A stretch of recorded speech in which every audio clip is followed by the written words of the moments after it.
Ok, Pablo? Sim. Então, vamos lá. Boa noite aos que estão conosco nesse encontro.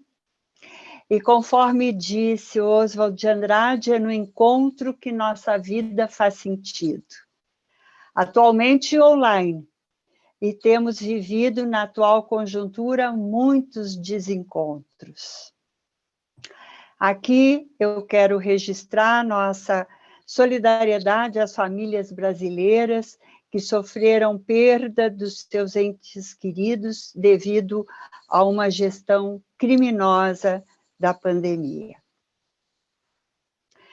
Sigamos esperançando. E obrigada a Flávia Bonilist pelo card, todos muito lindos. Este último foi deslumbrante.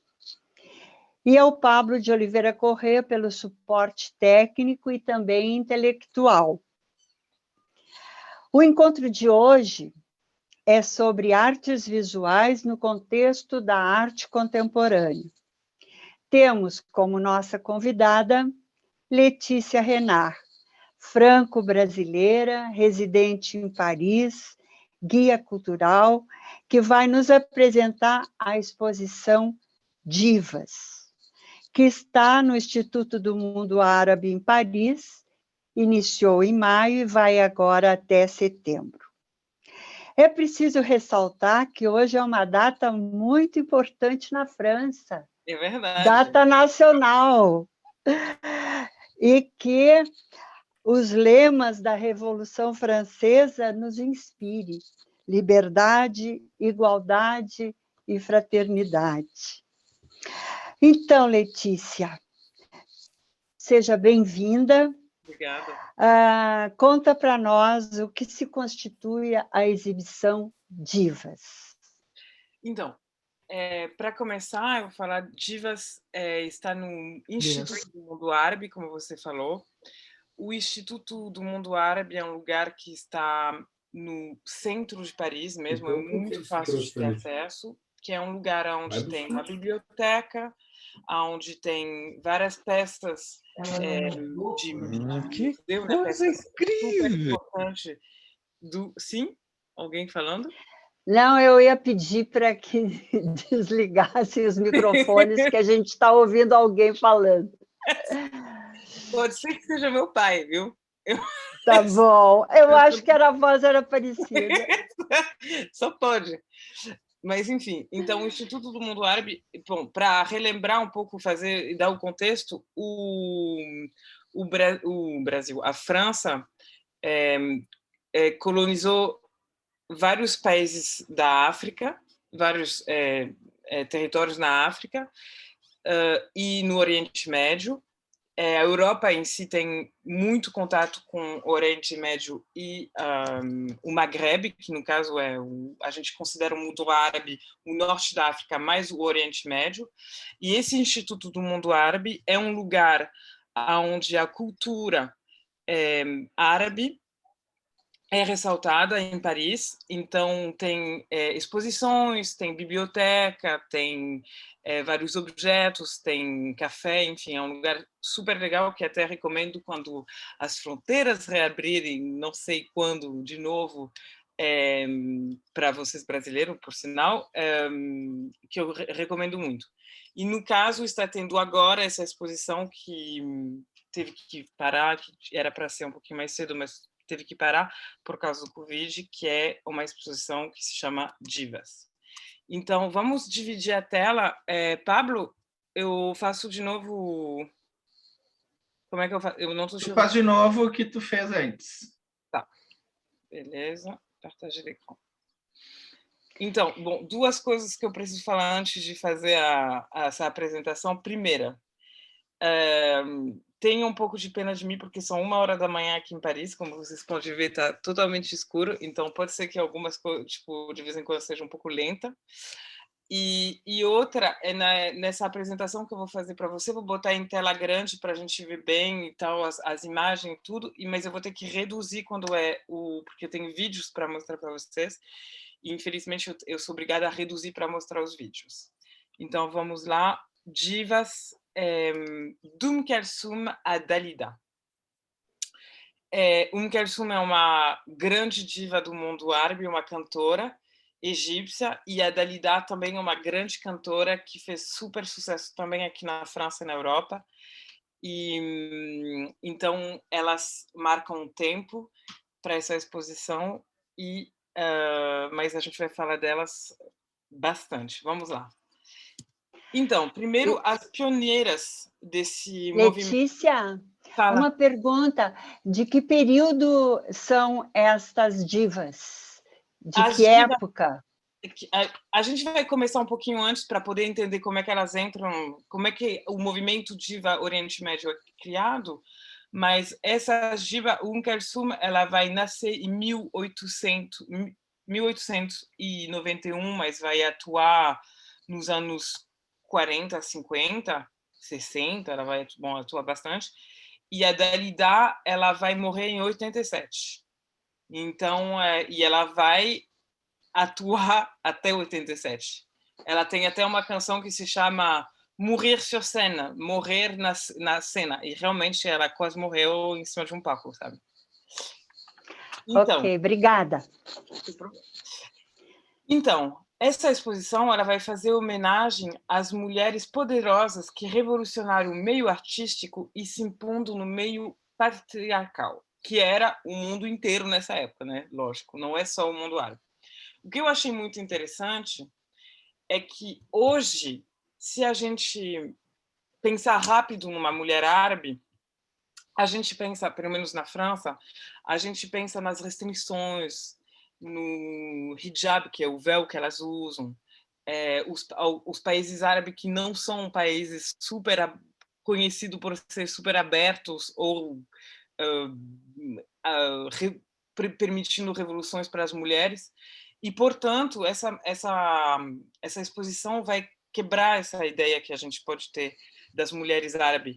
Tanto é que as divas que vão influenciar divas do mundo inteiro também, que vocês vão ver, porque eu acho que também várias mulheres brasileiras que vocês visualizam como diva também tem essa raiz dessa mulher árabe, a própria dança do ventre que foi criada nesse momento. Enfim, então realmente vai dar muito a pensar sobre a mulher árabe. Então, a primeira parte da exposição ela vai falar de um movimento que eu vou chamar de pré-diva, mas que se chama na exposição as pioneiras. Então, as pioneiras é um marco bem claro dos anos 20 aos anos 30. São visionárias, vanguarda, que vão abrir a voz para grandes divas do mundo árabe. Tudo vai começar no Cairo, no auge de uma revolução intelectual chamada Nabda, que seria o equivalente ao Rio dos anos 60, que, assim, nesta época, o Cairo ele é um lugar que atrai muito artista de todo o Oriente Médio, porque tem uma correlação de fatores político, artístico, societais, tecnológico, que são a origem dessa hegemonia cultural, que vai dar um poder e uma influência para o Egito que vai durar até os anos 70. Então, nos anos 20 e 30, a burguesia do Cairo está com sede de modernidade e cansada da colonização britânica. Nessa época também a burguesia do mundo inteiro viaja mais e podem viajar mais, é mais acessível por causa de evolução tecnológica e eles têm acesso a diferentes culturas e aí voltam e ficam tipo, né, cansado dessa colonização britânica. Bom, neste momento vai aparecer mulheres como César Nabarraoui, que a gente vê aqui, e Oda Sharawi, que a gente vê aqui. Essas duas mulheres, elas vão ser pioneiras e vão andar juntas. Eu vou um pouco apresentar elas para vocês, que eu descobri ela na exposição. Então, a César Nabarraoui, ela é uma jornalista, e ela vai criar uma revista que se chama L'Égyptienne, ela vai ser redatora-chefe. E a Hoda Sha'arawi, ela é uma intelectual feminista que diz que a legislação tradicional oriental é mais progressista que a lei ocidental. Ela vai ter essa teoria, vamos dar o contexto, nos anos 20, Sim. entendeu? Então, e ela vai fazer uma coisa ainda mais revolucionária para a época, que ela vai fazer um discurso na Universidade Americana do Cairo sobre essa teoria. E, por sinal, neste momento, é normal, tá? É 14 de julho, então... Então, estão festejando. Tá tudo certo, tá? Então, a Hoda Sha'arawi, ela vai... Uma anedota que eu tenho é que ela vai fazer esse discurso na universidade e nisso, na época, ela vai tirar a vestimenta tradicional durante a ida para o Cairo, o que vai ser considerado como super provocador e revolucionário.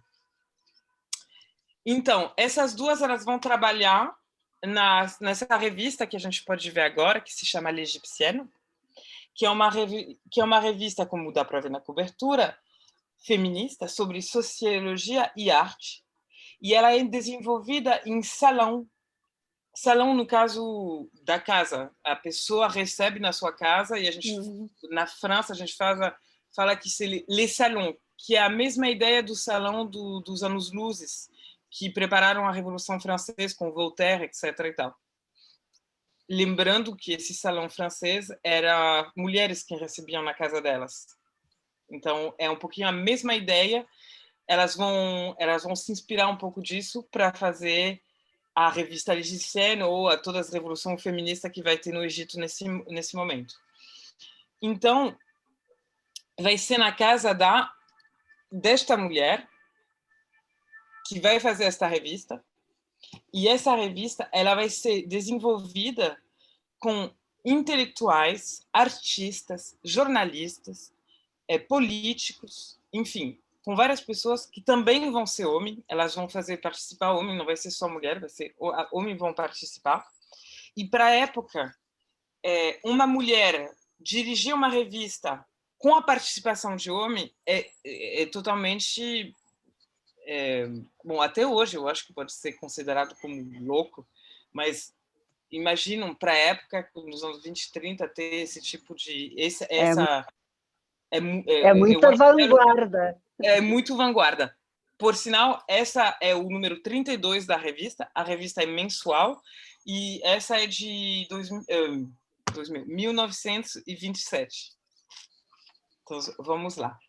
No museu, a anedota também, a gente tem uma reprodução interativa do salão. Então, eles reproduziram o salão da César Nabarawi, e a gente pode sentar, tipo, até o papel de parede, as poltronas, as estantes, a mesa dela, tudo é super bem reproduzido e a gente pode tocar, ler as cartas. Óbvio que não são os originais, mas a gente pode ler a reprodução de carta, ver os livros, abrir as estantes, ver, tem um toca-disco. Então, é muito, muito interessante. Eu achei super legal, assim, essa parte das fundadoras dessa revista e os negócios do salão. A próxima imagem que eu vou mostrar para você é um encontro de militantes na casa da Hoda Sha'arawi. Então, a Hoda Sha'arawi e a César Nabarawi, elas fazem bastante coisa junto e elas fazem também tipo clubes de mulheres assim que vão também continuar esse pensamento feminista e tal.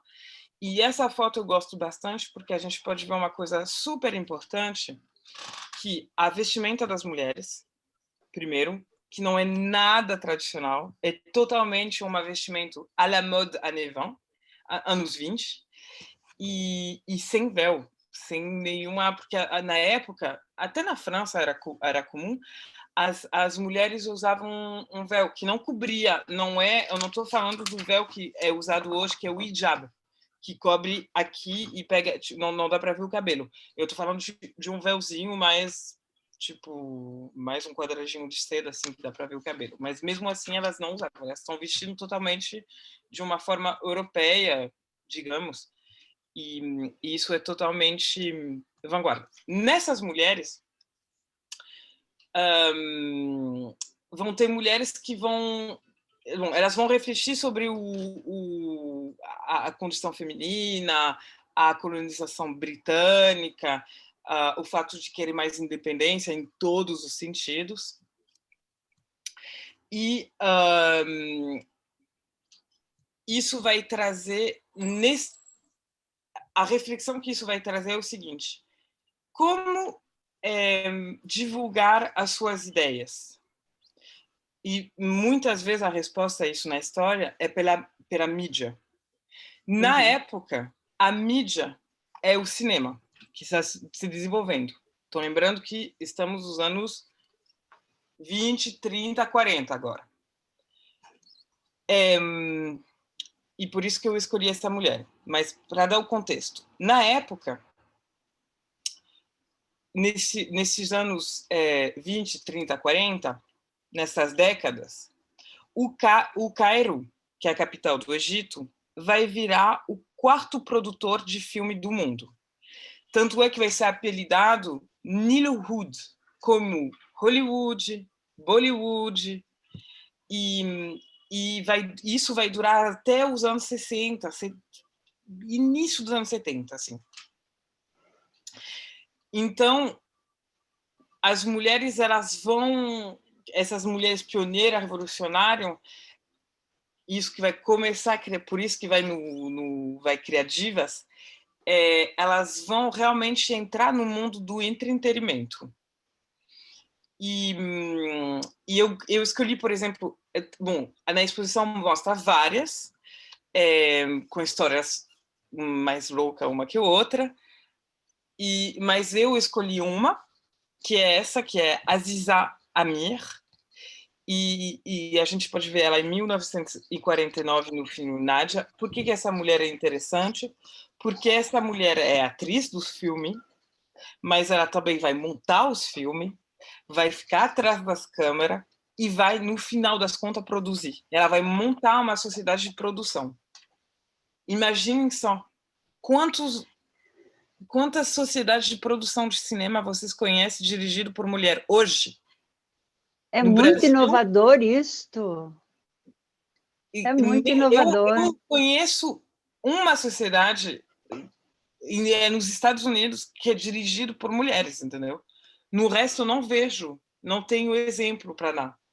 E isso nos anos 40, entendeu? Que ela vai levar que ela vai fazer isso. Donc, ela monta uma sociedade de produção.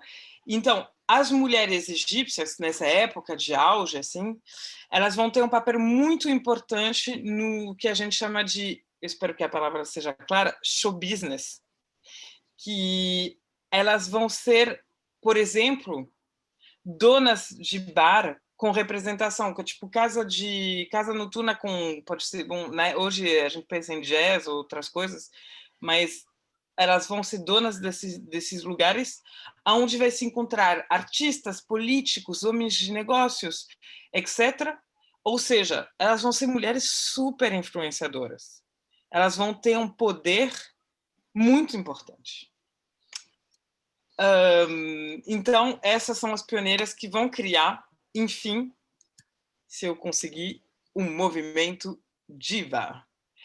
Eu peguei essa foto, que tem a famosa Kulthum, pela qual a gente vai começar, mas aí eu preciso, antes de falar da diva, definir um pouco um contexto. Bom, essa foto, ela diz muita coisa importante. A Kulthum vai ser a nossa primeira diva. Ela é fotografada aqui do lado do... Vamos ver se eu pronuncio certo. Esfinge. É isso? Ok, esfinge. E aí são dois monumentos do Egito, um do lado do outro. O esfinge e a Kulthum. A Kulthum é realmente considerada como um monumento. Vocês têm que entender que ela é muito importante até hoje. Tanto é que a gente fala até que no mundo árabe, se tem uma coisa que as pessoas estão... A única coisa que as pessoas estão de acordo é a Kulthum, entendeu? Tanto que ela é importante.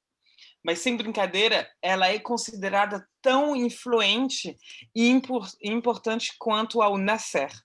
O Nasser, na época da Kulthum, ele é o segundo presidente da República do Egito e ele é socialista e pan-árabe, ou seja, ele que vai ser o cara mais influente do Oriente Médio neste momento, nesta época.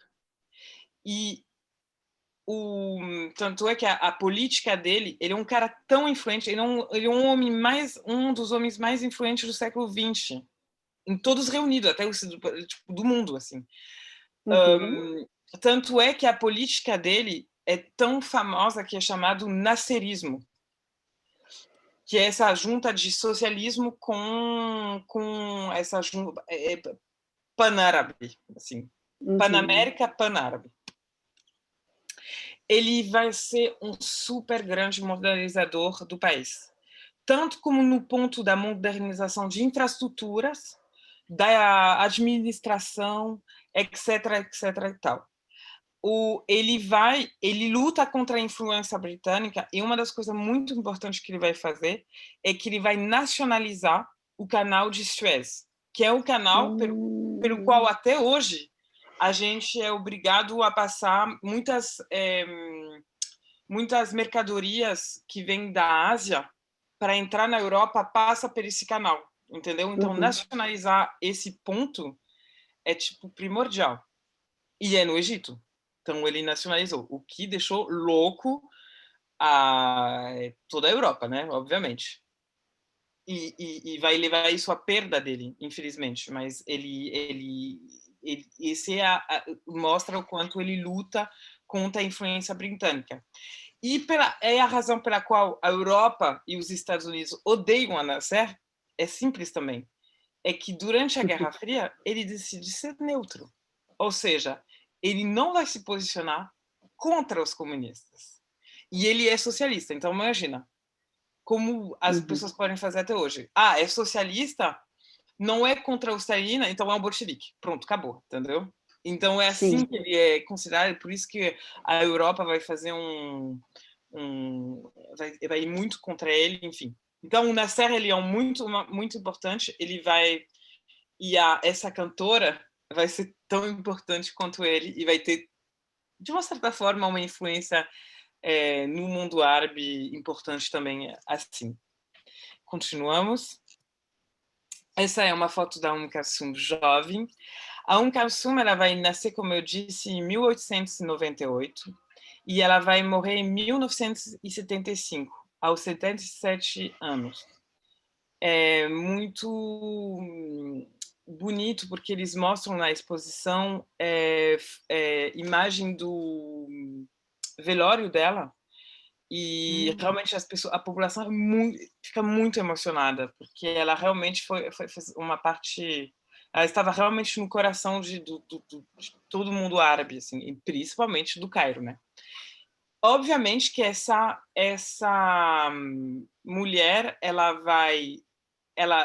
é do Cairo, de uma certa forma. Eu acho que isso tem uma certa lógica. Tanto é que, como o movimento das pioneiras vem do mundo do Cairo, eu acho interessante e lógico que a primeira diva seja uma mulher do Cairo.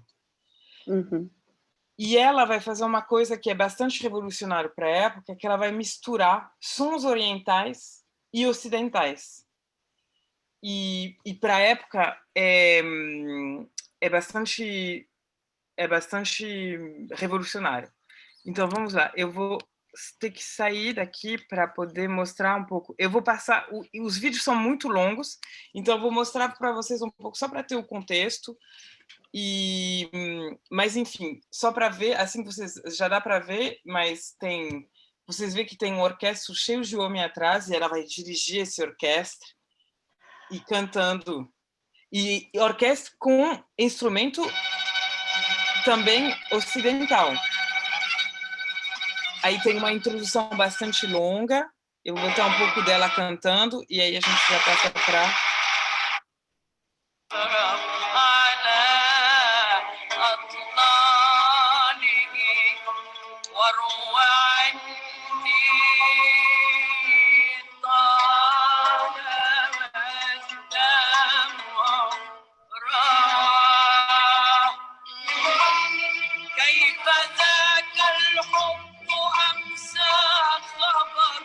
Bom, desculpa cortar assim, mas o vídeo dura 59 minutos apenas, então... Impressionante a vestimenta. Elas não Pois têm é, nada. Olha essa. ainda bem que você fala disso. Eu deixo dar o contexto para vocês da exposição, né? Quando acabamos as pioneiras, a gente sobe uma escada e vai para a segunda parte da exposição, que são as divas. E aí você entra num lugar bastante escuro e tal, e vai ter cápsulas para cada diva, para várias divas. Eu escolhi 4 divas, as mais importantes, mas eu vou falar rapidamente das outras, e a gente entra em cápsula e cada diva tem sua cápsula. Nessas cápsulas é muito engraçado, porque a gente tem a história da diva e a gente tem as vestimentas, as joias, os sapatos. Assim, foi um trabalho de empréstimo, as famílias dessas mulheres emprestaram para a exposição, e é muito legal ver tudo isso, assim, as cartas que elas mandavam para os familiares e tal. Letícia, e que outros países também tinham mulheres que se destacaram assim como divas, além do Egito? Vamos para a segunda. Então tá. Warda, a gente pronuncia Warda. Aqui está escrito Al Jazeera, que é Warda a Algerina, e o apelido dela é a Rosa Algeriana. Ela é da Argélia. Ela é da Argélia. E ela é uma cantora que vai dar uma parte da sua renda para o FLN. Então, para vocês entenderem o que é o FLN é a Frente de Liberação Nacional. Contexto, porque tem que explicar um pouco o contexto que ela vai cantar. A França vai ter uma guerra contra a Argélia, porque o início é o seguinte: a Argélia quer ser um país considerado como um departamento francês. Eles são colonizados, mas a França diz, não, vocês são um departamento francês. Então, a Argélia diz, não, beleza, se somos um departamento francês, a gente queria o direito de voto, que nem qualquer francês. Só que o governo francês, na época, fala, vocês querem isso? Não vai dar, desculpa. Não, vocês são uma colonização, vocês não têm o mesmo papel que qualquer departamento francês, vocês estão colonizados. E nisso, os argélios, logicamente, se revoltaram, dizendo, então, queremos a independência. Nisso, se nasceu esse movimento que o FLN, e essa cantora, que vai se reproduzir até na França, por sinal, que vai cantar e tal, ela é uma diva, ela tem tudo de uma diva, roupa, tudo, só que ela vai dar uma parte da renda dela, de quando ela vai cantar, para esse movimento. Então, eu gostei muito dela. E vamos lá. Ela, bom, vestimento é igual, né? Brilho, tudo que a gente gosta aqui. E tá bastante, ela vai na mesma linhada que a Umkersuna. Dirige a orquestra também? Também, e canta com esses homens atrás e tal, e também mistura um pouco, vira um pouco tradicional, sabe? Tipo, tem música tradicional atrás, mas você vê, ela tem também o lenço na mão, que nem a Umkersuna, é na mesma linhada, assim.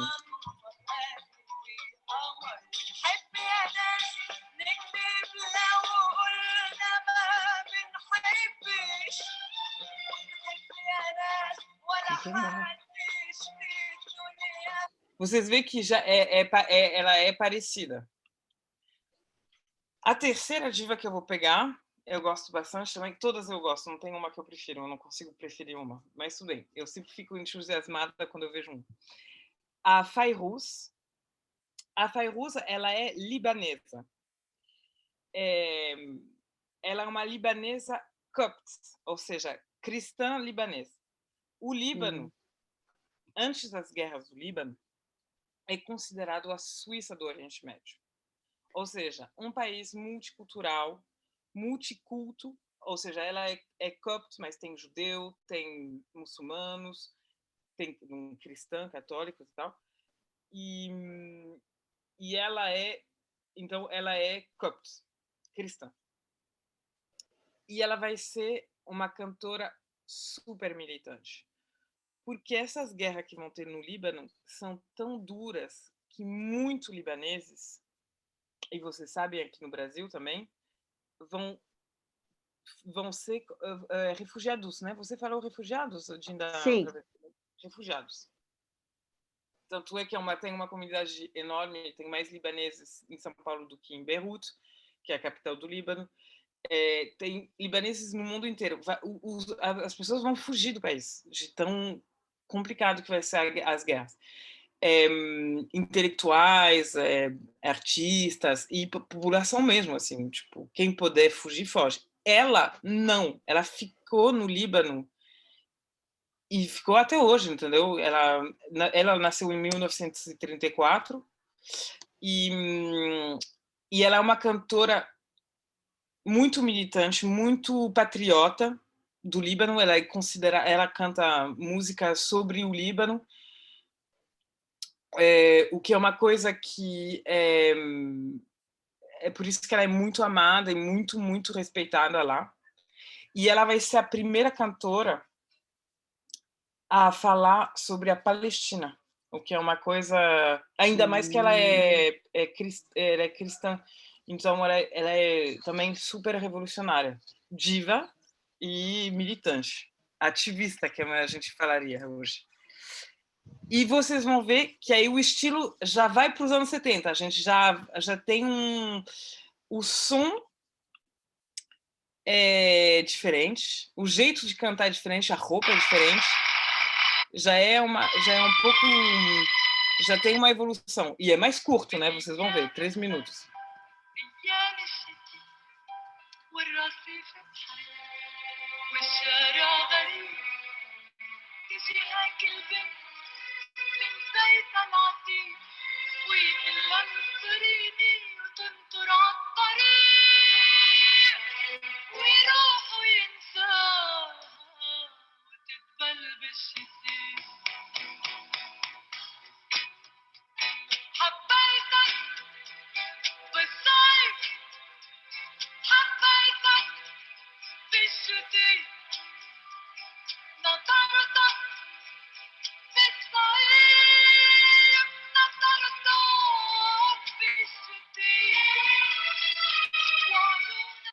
Bom, infelizmente não posso ficar, mas eu poderia mostrar uns 5 vídeos dela. Infelizmente não tem subtítulos para a gente entender o que ela conta, mas na exposição algumas músicas que ela canta tem subtítulo e é realmente super patriota, super pró-Líbano, que sofreu e tal. Então eu achei super interessante. Enfim. E uma voz linda, gostei Linda. da voz dela. E que já passa já é um estilo diferente. Tem essa sonoridade oriental, mas a gente já tem um começo, sabe, dos anos 70, um pouco de disco, tipo, uma sonoridade diferente, mais moderna, assim. E já é um fundo diferente, é uma história diferente. A quarta e última diva que eu vou mostrar para vocês se chama Dalida. Bom, eu gosto da Dalida desde criança, né? Minha mãe escutava Dalida, meu pai escutava Dalida, a Dalida é uma cantora super conhecida na França. Ela é assim um dos monumentos da cultura francesa dos anos 70. E ela foi Miss Egito em 54? Exatamente. Para dar o contexto, ela nasceu no Cairo, mas ela é de uma família italiana. Então, os pais dela são italianos, ela nasceu no Cairo, o que é comum na época, e ela vai ser Miss Egito. Nisso que ela vai ser Miss Egito, que ela vai ser... Que nem hoje que acontece, né? Eu acho que acontece também isso. Ela vai aí começar a participar em filmes e ser atriz. E nos filmes ela vai cantar, aí ser cantora. E nisso ela vai acabar sendo cantora e ela vai cantar um pouco no Egito, mas ela vai logo ir para a França. E quando ela vai na França, ela canta e ela ressalta o seu lado italiano. Então vai ser umas músicas chamado Bambino, ela tá morena assim, tipo, e cantando Bambino, nanana, e músicas mais no estilo italiano, que funciona bastante na França, até que um dia que a carreira dela meio que vai um pouquinho, tipo, ela canta esse jeito meio italiano, meio música clássica italiana, e começa os anos 70 com música mais disco, etc e tal, e aí ela vai entrar no disco. Então muda de estilo. E essa muda de estilo, puf, vira loira. Cabelo mais... Ela vira uma ícone dos anos 70, total. Assim, eu adoro. E eu conheço ela assim, deste jeito. Com roupas... Nossa, tinha as roupas dela, eu queria roubar tudo, né? Brilho. Ela consegue botar brilho, pluma e veludo e seda na mesma roupa, entendeu? Não sei como é que a pessoa consegue, sabe, tudo que brilha, todas as texturas que podem brilhar, ela consegue colocar. Bom, aquela tá bem despojada, então. É até bem de boa, calma que tu vai ver o clipe, que aí já é outra coisa, entendeu? Então, ela, por que ela é uma diva oriental? Por que eu apresento ela como uma diva oriental? Ela nasceu no Egito, ela foi conhecida graças ao Miss Egito. E segundo, a canção que eu vou apresentar para vocês, que é uma canção que aparece na exposição, é uma música dos anos 1919 do Egito. É uma música muito antiga que ela vai repegar, botar algumas frases em francês e cantar. E vocês vão ver, é aí que eu acho super engraçado, porque ela não vai ser ativista e militante como as outras, ok? Mas ela tem, bom, primeiro importante, a roupa que ela está usando, a roupa está na exposição. Eu adoro essa música. Minha filha também, todo mundo adora essa música. E essa música é egípcia.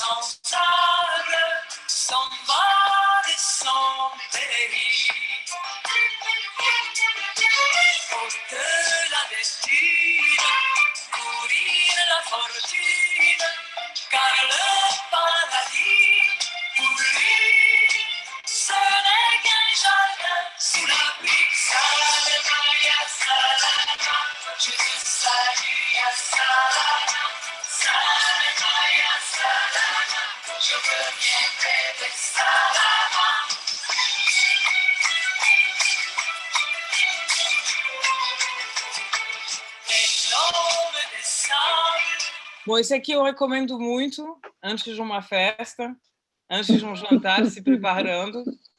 É ótima. E eu quero muito essa roupa que ela tem. E ela joga... Vocês veem a roupa, essa roupa é claramente uma referência ao Egito. E ela vai, na sua carreira disco aí, que ela tá, porque vocês claramente disco, tipo, vocês vê atrás, o jeito que é filmado o clipe, etc. e tal. É totalmente anos 70.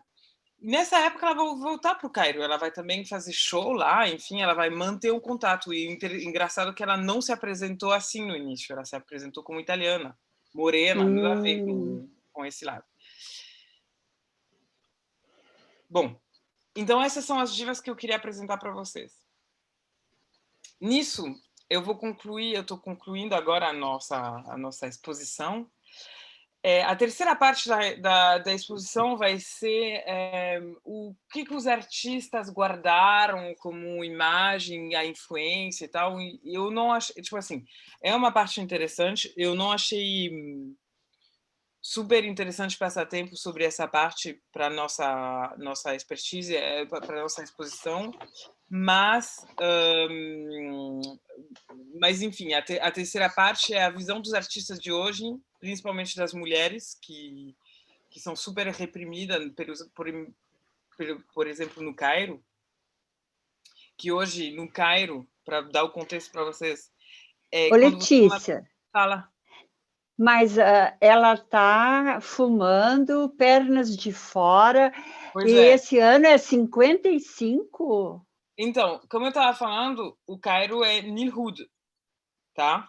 Quarto produtor de cinema. Esse cartaz, eu que conheço o Cairo de hoje, quer dizer, eu conheço o Cairo de uns 20 anos atrás, mas já era complicado.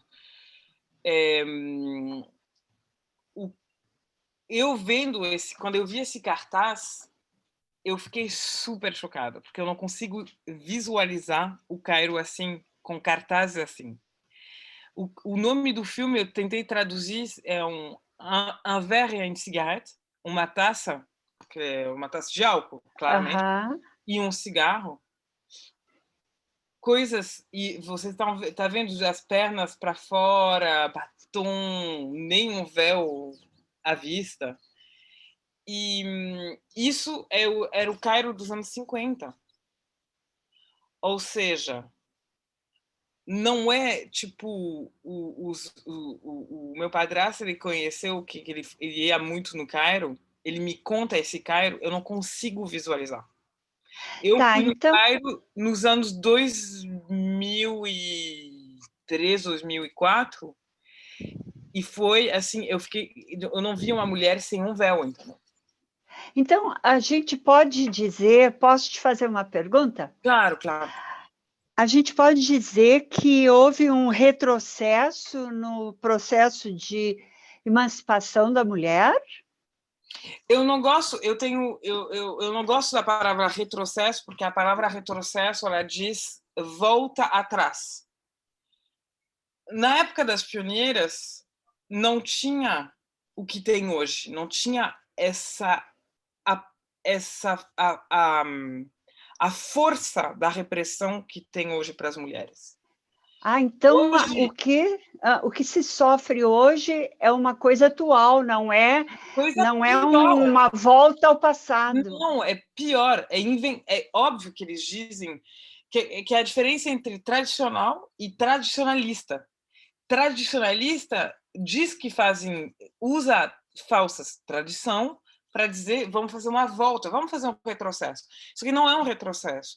Para você ter uma ideia, no Egito as mulheres podem usar do hijab, que é o véu, hijab, cuidado, é o véu que não dá para ver nem cabelo. E elas podem usar niqab, que você vê só o olho da mulher, ou elas podem usar o completo, que você não vê nada, você só vê A burca? a burca, que você só vê uma coisa preta andando, assim, um vulto preto. Então, a burca não tinha burca antes. É recente, entendeu? A vestimenta tradicional é uma coisa, burca, pelo amor de Deus, é uma coisa totalmente recente. Então, não é. Eu acho que a gente tem que cuidar muito sobre o jeito de falar. Retrocesso é uma palavra que, para mim, não me convém, porque são tradicionalistas que dizem, vamos voltar atrás, mas não é uma volta atrás. E como é que acontece esse avanço desse conservadorismo? Ele veio... Vamos passar por próximo, que aí a gente tem uma ideia de como isso acontece. Então tá.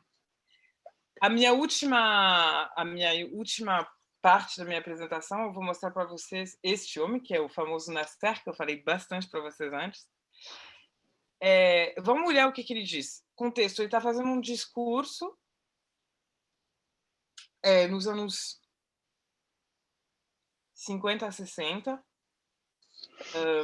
e neste discurso, vocês vão ter a tradução em português.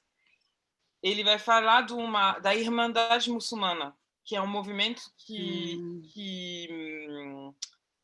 aparece nesse momento e são tradicionalistas. Vamos lá. Vamos ver o que eles dizem.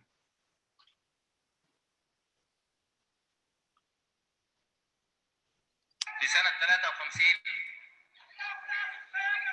كنا نريد فعلا مخلصين ان احنا نتعاون مع الاخوان المسلمين على ان يسيروا في الطريق الصحيح والطريق السليم.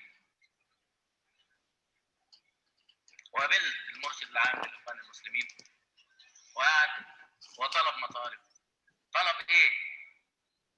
اول حاجة قال لي يجب ان تقيم الحجاب في مصر وتخلي كل واحدة تمشي في الشارع تلبس طرحة.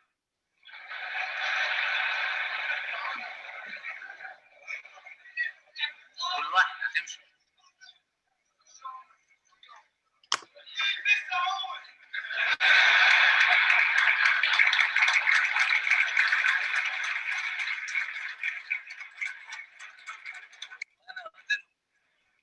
يعني إذا الواحد قال هذا الكلام بيقولوا رجعنا لأيام الحاكم بأمر الله اللي كان بيخلي الناس ما يمشوش بالنهار ويمشوا بالليل.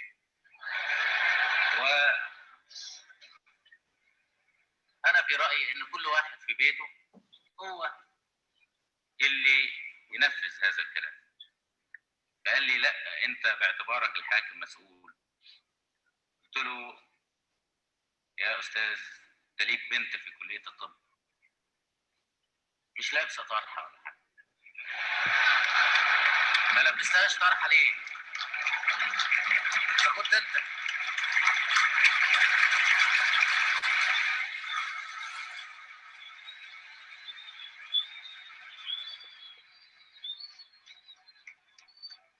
إذا كنت أنت مش قادر تلبس بنت واحدة اللي هي بنتك طرحة، عايزنا ننزل ألبس 10 مليون طرح في البلد نفس.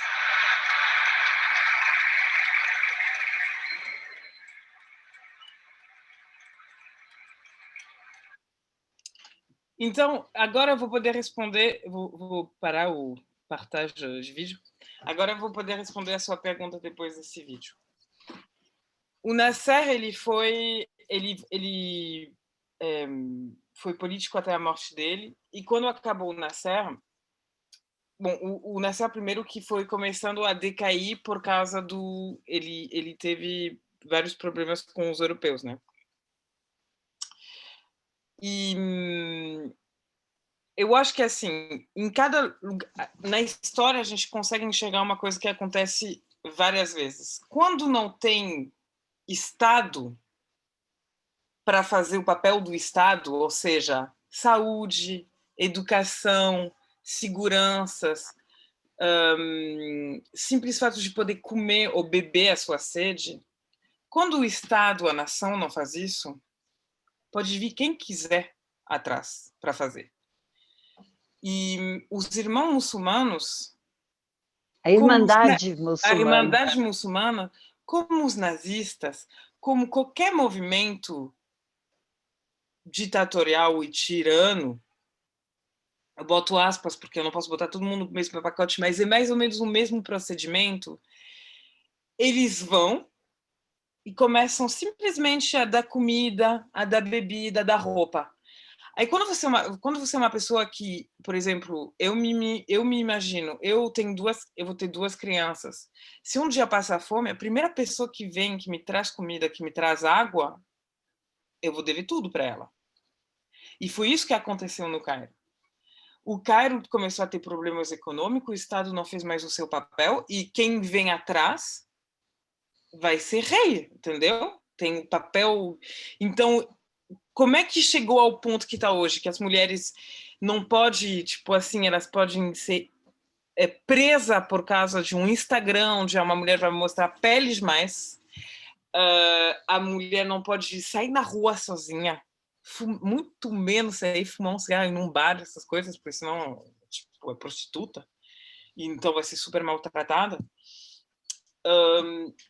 Isso Acontece porque o Estado não faz mais o papel dele. Tanto é que vamos olhar o Brasil.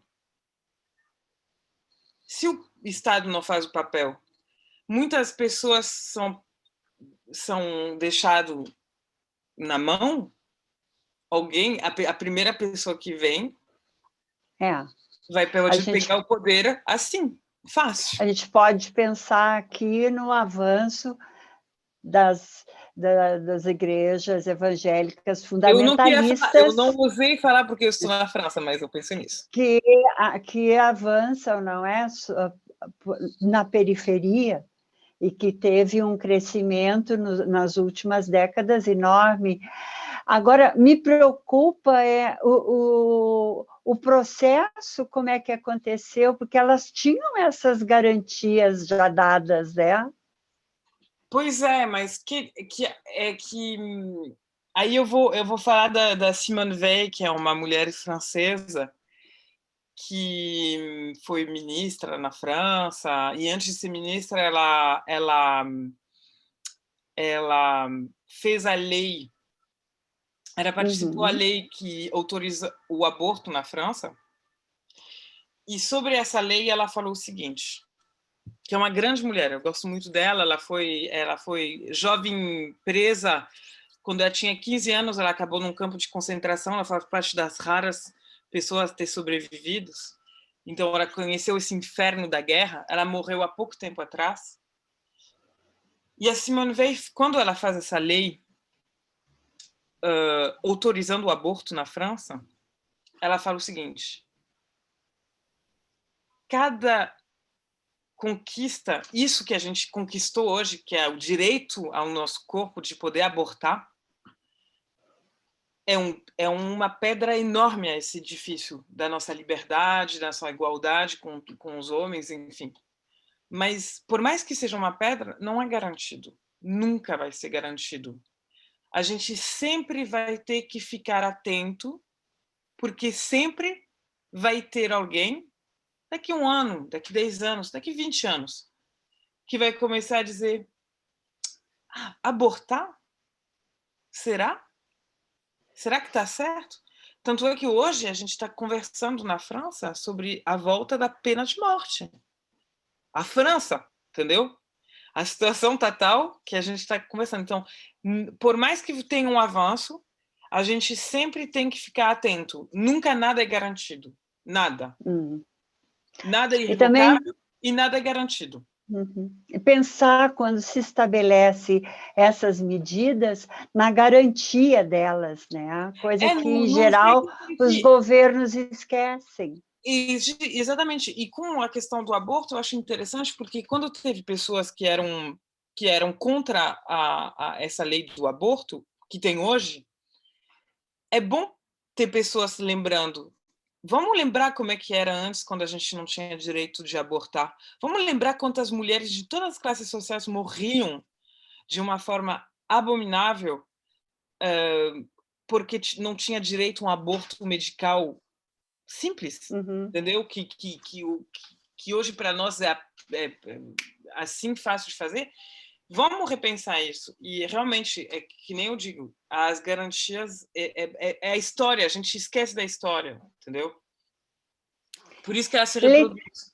Por isso que a gente hoje na Europa, que eu não entendo, tipo, eu aprendi na história o que o Hitler fez, o que é o nazismo. E hoje em dia eu tenho um aumento da extrema-direita na França e em toda a Europa. Gente, e todo o pessoal foi na escola de graça, que nem eu. E estudou a mesma coisa que eu. E aí pensa, será que vão botar a extrema-direita de novo no poder? Pois é. A Le Pen está batendo na porta, né? Mas, Letícia, eu queria voltar para a exposição. E foi muito interessante, eu aprendi muito, porque eu achava que todas essas indumentárias, elas eram históricas, e que elas tinham sido substituídas e que tinham retomado. Então, elas não existiam antes. Os véus, eles surgiram para quê? Como é que surgem os véus? Era uma questão de Essa é a proteção? questão de $1 milhão. Mas, assim, é o que a gente sabe, porque tem vários intelectuais e epigrafista. Epigrafista é a pessoa que lê letras antigas. Eu conversei com um amigo meu que é epigrafista especializado em árabe. O árabe, tu tem o árabe literário, o árabe do Corão, tu tem vários árabes, tipo, como se tivesse vários portugueses, vários jeitos de ler o português. E eu me lembro que um dia alguém me falou o seguinte, tem frases no próprio Corão, é Corão que a gente chama em português? Alcorão. Alcorão, no próprio Alcorão, que falam de véu, mas tu pode interpretar... Bom, nem só o véu, mas todas as partes do Corão tu pode interpretar de 50 mil maneiras diferentes. Bom, a Bíblia é assim também, né? Mas assim, tem uma parte que fala, dizem uns historianos e alguns historianos que têm essa teoria e epigrafistas, que o véu era dizer assim, o negócio do véu era realmente um véu e para dar intimidade a um casal, do tipo assim, gente, se tem um véu, não entra na minha casa, porque eu estou com minha mulher. Simples assim. Também, isso é uma primeira interpretação, uma coisa que eu acho interessante. A segunda é que é o seguinte, vamos lembrar que o Oriente Médio, onde tem nômades, ou no Egito, onde a maior parte do Egito é deserto, tem tempestade de areia. Todo mundo usa véu, porque se você não usa véu, você acaba com areia no nariz, comendo areia, na boca, no ouvido, etc. Os homens, quando você pega um emirati, que é um antigo beduíno, sabe, os antigos eles usam, os homens usam véu, todo mundo usa. Neste contexto tinha que usar, entendeu? Não é uma coisa a ver com religião, com tradição qualquer, com esconder alguém. Hoje os homens falam, a Irmandade Muçulmana fala, ou qualquer extremista muçulmano, até os evangelistas falam, é porque é para preservar a mulher do olhar do homem, como se o homem não se controlasse, né? Porque senão ela vai ser atacada pelo homem, enfim, sabe? Furada, não tem nada a ver. Tipo, antes não era assim. Sempre existiu mulher e a gente... Isso é uma questão também de clima, etc. e tal. E outra, esse véu que a gente está falando hoje, que é o tal do hijab, do niqab ou da burca, que eu acho mais louco, é que é uma coisa pega da armênia, que eles que usavam véu para as mulheres, mais desta forma, mais que a gente conhece hoje, e são católicos. Então, é engraçado ver, né? É bem engraçado. Bom, Letícia, agora nós já estamos nos aproximando do final. Adorei a exposição que tu nos levasse a conhecer em Paris. Conta para nós um pouco do teu trabalho, porque informalmente eu já te tive de guia, e para mim é inesquecível aquela visita ao Orangerie, quando nós fomos ver as ninféias do Monet, e depois nós fomos a Giverny, e eu sempre orientada pela Letícia, que, aliás, é minha filhada, e do Benito, né, Benito? Benito. Então, eu sou guia em Paris. Bom, primeiro que eu sou parisiense, que é uma coisa importante de ressaltar. Eu nasci em Paris, meu pai é brasileiro, então eu tenho essa dupla cultura. Eu não posso viver sem minha cultura brasileira, eu me sinto 100% brasileiro, 100% francês. Só que realmente a maior parte da minha vida eu passei em Paris, e eu fiz estudos de arquitetura, onde eu estudei história da arquitetura. E a história de arquitetura, a gente trabalhava muito sobre Paris, porque em Paris a gente tem várias camadas de histórias dos romênios, dos galo-romênios, até os anos 70, até agora. E a gente tem toda essa história no mundo. Então, eu decidi virar guia porque eu queria dividir isso com as pessoas. E também porque eu não encontrava algo que fosse sobre medida. Então, eu faço visitas sobre medida para... Bom, minha mira, obviamente, é brasileiros, porque eu gosto de manter um contato com o Brasil. E eu fazia isso quando eu morava no Brasil. Eu fui professora de francês, mas o que eu gostava mais de fazer era preparar a viagem dos meus estudantes e em função dos gostos deles. Então, por exemplo, eu tenho as pessoas vêm me ver e falam: meu negócio é gastronomia.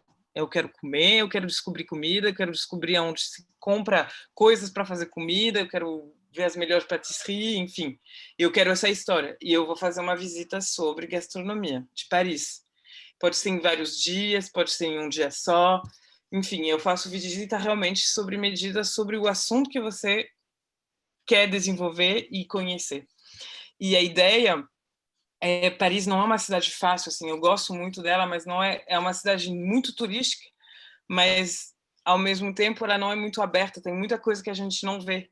E eu gosto de abrir porta de artesão, por exemplo, porque eu também preparo muita coisa para gente que gosta de moda, de joalheria, e eu adoro abrir portas de alguns artesãos que realmente, se você não conhecer, não dá muito para entrar e ver. Então, esse é o meu trabalho. Eu adoro isso, é uma paixão, na verdade. Sou apaixonada pelo que eu faço. Eu sou uma detetiva e, ao mesmo tempo, eu dou uma carta tipo para você conhecer Paris. E tanto é que eu tenho aqui meu cartão de visita, e eu gosto dessa frase que eu tenho aqui atrás, que eu vou ler em francês e traduzir. Être parisien, ce n'est pas être parisien, ce n'est pas d'être né à Paris, c'est d'y renaître. De Sacha Guitry. Ser parisiense não é ter nascido em Paris, é renascer em Paris.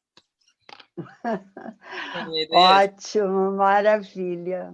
Realmente a Cidade de Luz, ela é fantástica, né? Então a gente pode fazer um contato contigo e tu prepara de acordo, oferece exposições. Tu também falasse de vinhos, não é? Na região de Champagne.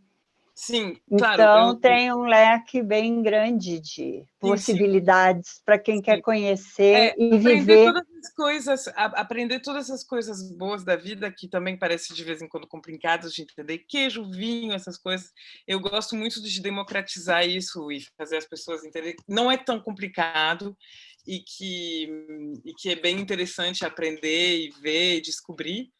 E, por sinal, o meu companheiro é da Champagne. Eu, obviamente, só poderia escolher alguém da Champagne, da onde vem a bebida.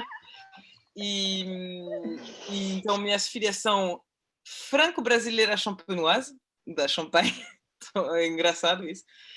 E então, a gente faz visita também na Champagne, que é uma bebida maravilhosa e que eu gosto de fazer também, de apresentar essa região também para as pessoas. Pablo, tem esse comentário aí das pessoas que estão conosco? Vamos pedir a intervenção do Pablo agora.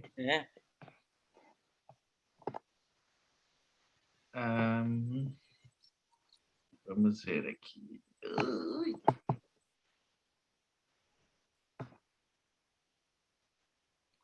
A Ana Paula diz que foi muito bom.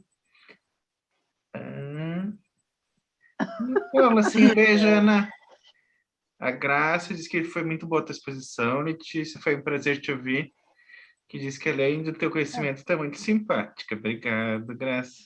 Muito obrigada. Ela diz que desculpem os franceses, mas tu é muito mais espontânea e comunicativa que eles. O lado brasileiro da Letícia, gente. Ela é meio... Sabe o que dizem? Ela é meia brasileira. Eu sou a brasileira mais francesa que vocês vão conhecer e a francesa mais brasileira que vocês vão conhecer. Muito bom, muito Quem bom. comenta... o Benito comentou que os franceses são os piores, né? Acho que sim, né? São muito... Não, eu disse que o problema não são o os problema franceses, são os parisienses, tá? parisienses, Desculpe. que É são... Não verdade, consigo que eles sejam os Entendo bem. piores. É verdade. Ai, Mas só. a França inteira diz que Paris seria maravilhoso sem os parisienses. A Yandra, adorei. A Graça disse que os Olha portenhos só. também são um exemplo parecido dos Não, franceses. eu não me contenho em dizer, tu és uma graça, Letícia, uma graça, encantadora, parabéns, viu? Muito obrigada. E é minha super afilhada. Ih, já A está se paixão da exibindo. minha vida. Gente, antes de eu esquecer, eu não sei como é que está a situação aqui. Eu sei que aí no Brasil, é aí no Brasil e aqui para mim, né? É. Sim. Eu nunca entendi, sempre o erro nisso. Mas, enfim, então, aqui na França, eu não sei quando é que os brasileiros vão poder voltar. Para mim, eles têm que poder voltar em dezembro, porque a Naya tem que vir em dezembro, senão eu vou ficar louca. Mas eu espero que vocês podem voltar logo. Mas, apesar disso, eu queria propor para vocês, que é uma coisa que eu estou montando com a Naya, se alguém seria interessado... Pode chamar de Dinda, ela está se esforçando para chamar Naya. Tu viu? Naya. Mas, enfim, então, minha Dinda e eu estamos organizando para a gente fazer uma apresentação. Assim, tem a Metamorfose da Cultura, mas a gente queria fazer um outro Zoom com uma apresentação de uma exposição francesa. Pode ser, bom, a maior parte vão ser em Paris, já aviso, mas exposição, tipo, cada vez uma apresentação de uma exposição para serem assistido. E se vocês estão interessados, para a gente ver, e aí tem que ter um pessoal aí, e aí eu posso, porque eu tenho bastante...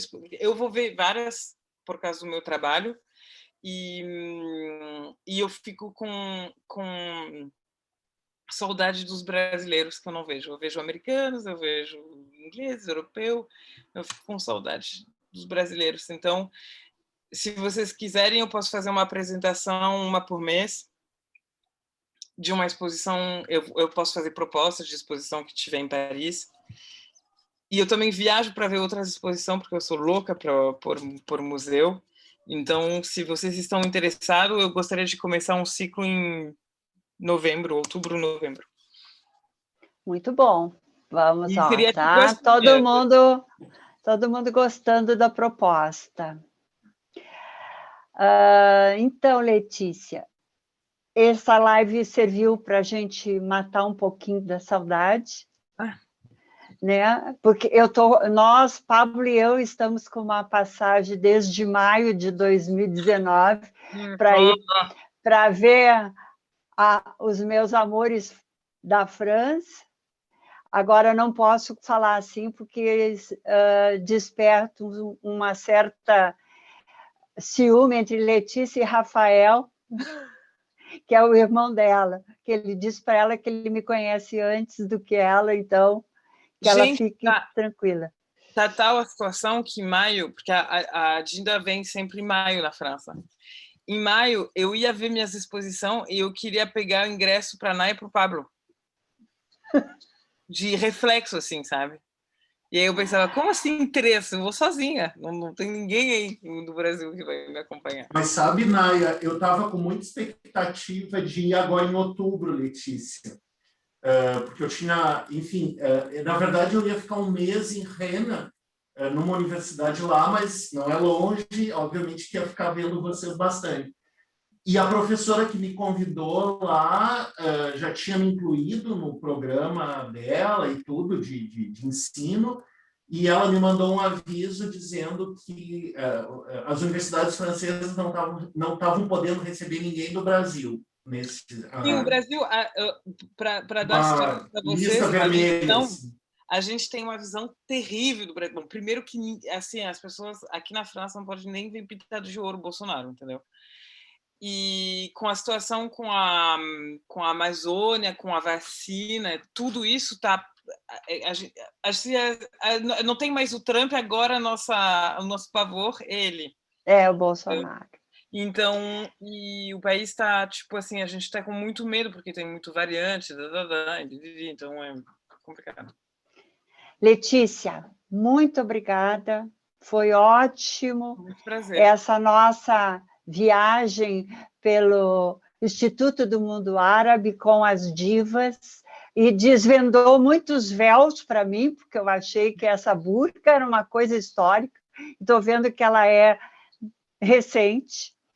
E agradeço a todos vocês que estiveram juntos, tá? E até o próximo Metamorfose.